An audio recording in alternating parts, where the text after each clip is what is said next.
Hi friends, this is me Harshitha here. In this video, let's discuss about the facial nerve. The facial nerve concept is very important right from anatomy to the final year and PG preparation and also post-graduation, be it psychiatry, ENT, anat or anything. So facial nerve is very important. Let's start from the basics. Facial nerve nuclei has three main parts, that is main motor nucleus, parasympathetic nucleus and the sensory nucleus. In sensory nucleus you should remember facial nerve ka sensory में you will get and it is the upper part of NTS, nucleus tractus solitarius. Okay, coming to the nuclei, it is main motor nuclei, parasympathetic and the sensory. Now let's analyze the course, how it runs. So it is the cranial nerve which arises at the level of pons. So this is a pons, okay, and there is in the pons there is the sixth nucleus. This facial nerve ka motor nuclei will wind around like this and emerges out. While emerging out, it also gets this is the motor nucleus, this is the parasympathetic nucleus and this is the sensory nucleus. All the three join to form what is known as the seventh nerve. The seventh nerve emerges at the this you should remember, at the pontomedullary junction.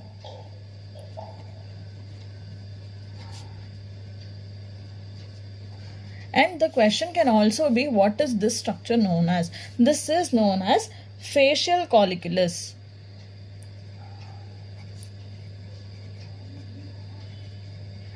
And the question can be, which nucleus is under the facial colliculus? Remember friends, it is not the facial cranial nerve nuclei, it is the sixth nerve nuclei. And the question can also be, what will happen if the facial colliculus is injured? If this is injured, the first to get injured is what is this nerve? Seventh nerve. So facial nerve is the first to get injured if it is injured. But if someone asks which nucleus is beneath that colliculi, it is the sixth nerve nuclei. Okay, so now that the facial nerve is out from the pons, that is exiting from the pontomedullary junction, it is now outside. And so how it passes is, it passes laterally in the posterior cranial fossa to enter the internal acoustic meatus. Note that while it enters through the internal acoustic meatus, it is accompanied by another nerve known as vestibulocochlear nerve. Vestibulocochlear nerve accompanies it. So in the internal acoustic meatus, it runs. From the internal acoustic meatus, it comes like through it, and there is an expansion kind of thing, that is the ganglion. This ganglion is known as geniculate ganglion.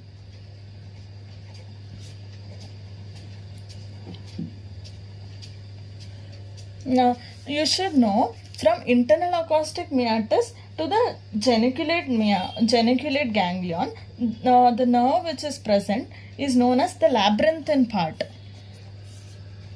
Labyrinthine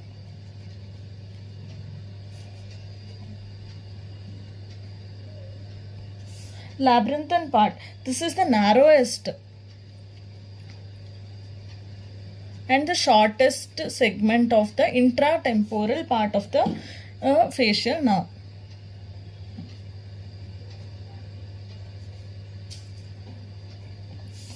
From the geniculate, in the geniculate ganglion, there is a tongue that is known as genu, and from the genu, the nerve extends like this and this is known as the horizontal part.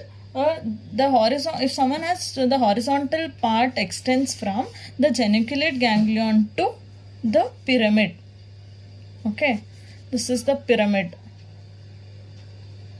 So from geniculate ganglion to the pyramid, this is the horizontal part. This horizontal part is also known as the tympanic segment.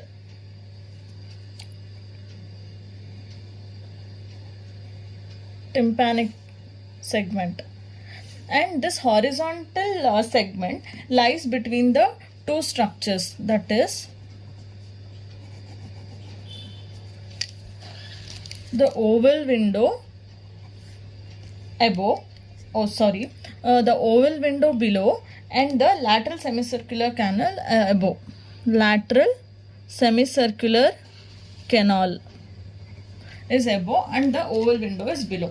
After the horizontal segment, the nerve continues further, and now it follows a vertical course, and hence this segment is known as vertical segment, and it is very much related to vertical segment, and this is very much related to mastoid, so it is also known as the mastoid part, that is from the pyramid to the exit, that is stylomastoid foramina.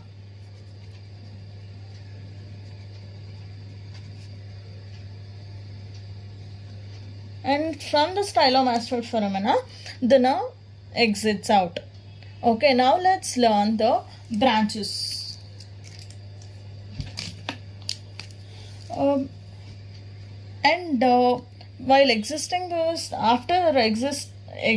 through the stylomastoid foramina, the nerve gives a branch known as posterior auricular nerve. Posterior auricular nerve. And this part, after exiting from stylomastoid foramina, this is known as extracranial part. From here to here is the intratemporal part. From here to here, it is inside the cranium, so it is the intracranial part. Okay, so and from here to here, it is the central. So it is the central, intracranial, and from here to till here, it is stylomastoid foramina. It is intratemporal, and now it is extracranial. Okay. So in the extracranial, the terminal branches are 5 branches: temporal, zygomatic,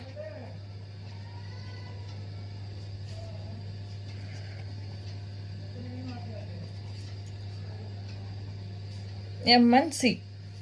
So remember as 10 zebras of BMC. Marginal mandibular,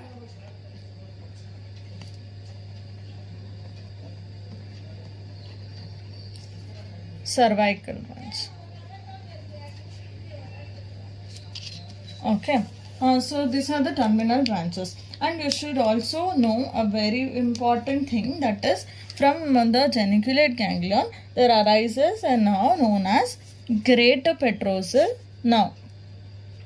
This greater petrosal nerve is from the facial nerve, and I said facial nerve has sensory, motor and a parasympathetic. So this greater petrosal nerve is a parasympathetic and it is a preganglionic. Okay, now that we have a preganglionic, a parasympathetic, there is also fibers, the fibers of sympathetic that reaches along with this, that is, okay, one second, the sympathetic fibers also will join the parasympathetic. These fibers are known as deep petrosal nerve. Now the greater petrosal nerve and the deep petrosal nerve both together runs, and now this common nerve which forms is known as median nerve, and this median nerve is connected to pterygopalatine ganglion, and through this pterygopalatine ganglion there is a connection to the lacrimal glands.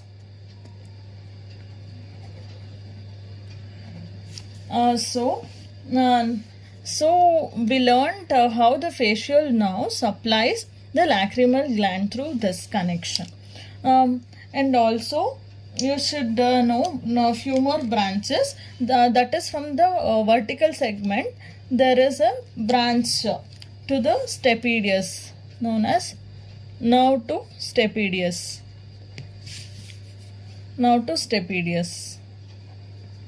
And further down it gives what is known as chorda tympani.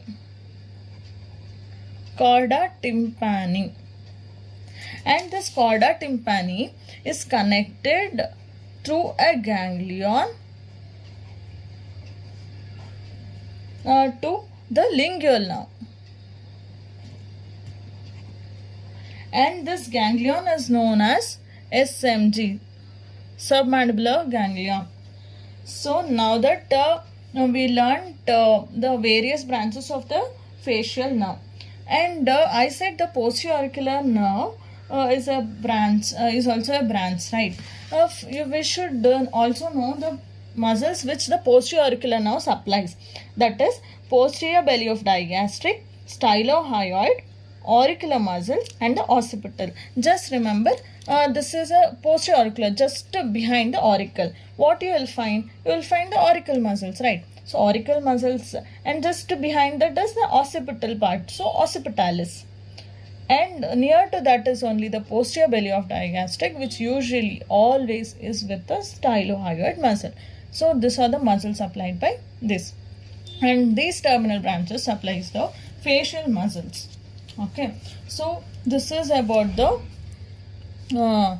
various branches course of the facial nerve. And we also learned the part central, this part is the intracranial, and from here to here, from internal acoustic meatus to stylomastoid foramina is the temporal part, and extending outside is the extracranial part. And we learned the labyrinthine part is the shortest part, narrowest part, more prone for injury, and the ganglion is geniculate ganglion, and this is the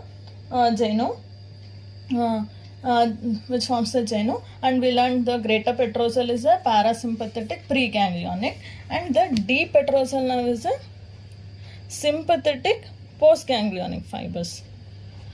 So this postganglionic fibers will not relay in the PPG. This preganglionic will relay in the PPG, that is pterygopalatine ganglion. This nerve to stapedius is responsible for the stapedial reflex. Chorda tympani is responsible for the taste of the anterior two-third, except the circumvallate papillae of the tongue, and also the floor of the mouth, palate. And the submandibular gland supplies submandibular gland, sublingual gland also. So you should remember that facial nerves runs from pons to parotid. And you should middle mein you just remember pyramid also. That is, this is pons. From pons it came, and this is where the parotid is. So from pons to parotid it is running, and there is a pyramid. Okay, so this is about the course of the facial nerve, and I would like to add further few points in my next video.